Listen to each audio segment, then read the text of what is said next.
Saya itu selalu, bukan saya merasa sok jago memang. Terus terang, saya tidak pernah merasa lebih pintar, tidak. Saya hanya merasa Tapi emang dulu, pinter sih, Cak. Emang pinter sih. saya hanya lebih dulu tahu karena baca. Oke. Kalau saya nggak baca, saya juga nggak tahu apa-apa. Tapi intinya begini, saya selalu menantang debat. Saya selalu menantang debat, baik dari sisi fikih maupun dari sisi tarikh, kepada orang-orang yang menganggap bahwa khilafah itu adalah produk dari Allah.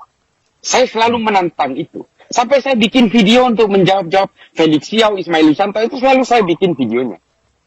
Karena memang setiap momentum, setiap event, saya datang, mereka nggak datang. Last minute cancel, selalu begitu. Oh gitu, oke. Saya pernah di Unkris, katanya lawan saya itu dari mereka.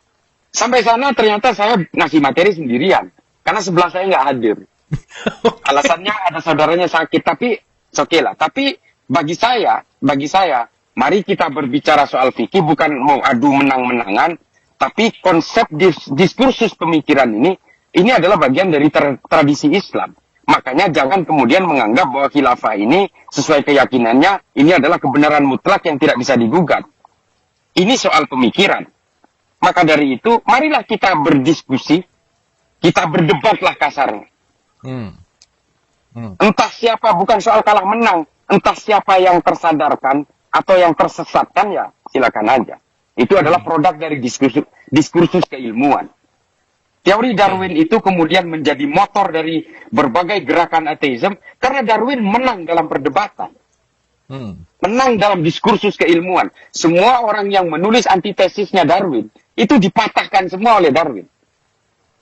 Makanya kemudian dikutip oleh Feuerbach, oleh Engels dan sebagainya, oleh Marx, oleh Ernest Bloch dan sebagainya itu. Nah, saya berharap kalau saya ketemu dengan mereka dan mungkin secara logika, secara keilmuan saya menang, paling tidak banyak orang yang tersadarkan. Ini kan banyak orang yang terbius, terutama orang-orang yang baru hijrah nih. Percaya aja gitu loh dengan narasi-narasi politik, produk Palestina, produk dari orang-orang yang gagal dalam pan-Arabisme, pan-Islamisme. Taqiyuddin An-Nabhani membuat partai di Palestina bernama Hizbut Tahrir. Lalu dibawa ke sini seolah-olah ini paket dari langit. Bukan, ini paket dari Palestina ini. Jadi sumbernya tuh dari sana, Cak, dari Palestina. Dari sana, dari Palestina. Coba kita gugat. Itu partai politik awalnya. Di tengah kecamuk Palestina yang tidak bisa memenangkan perang antara Mesir dengan Israel. Tidak bisa memenangkan lobby internasional sehingga akhirnya PBB memberikan konsesi wilayah kepada orang-orang Israel, kepada bangsa Israel. Lalu mereka putus asa. Di tengah antara kekuatan Fatah, ada kekuatan HAM, ada PLO di situ, ada Partai Komunis Palestina di situ. Taqiyuddin An-Nabhani membuat partai bernama Hizbut Tahrir. Dia terusir dari Palestina, pindah ke Yordania. Abu Rustoh kemudian membuat sosialisasi khilafah di seluruh negara Arab untuk menambal kegagalan dari pan-Arabisme dan pan-Islamisme. Khilafahisme disuarakan di semua negara Arab, tapi semua negara Arab menolak. Hingga akhirnya terlempar, sekarang markasnya ada di London. Markasnya Hizbut Tahrir Internasional itu ada di London sekarang. Dan HTI di Indonesia dibubarkan, telat tapi. Negara lain sudah menolak dan melarang semua. Di Arab itu yang menerima Hizbut Tahrir itu hanya Libanon. Jadi Saudi kita kecolongan lagi. gitu, Cak. Kecolongan gitu kita tuh. Bukan, masuknya memang telat. Ini masuknya pada masa pemerintahan Pak SBY. Dia legalize di Indonesia, Hizbut Tahrir Indonesia itu tahun 2007.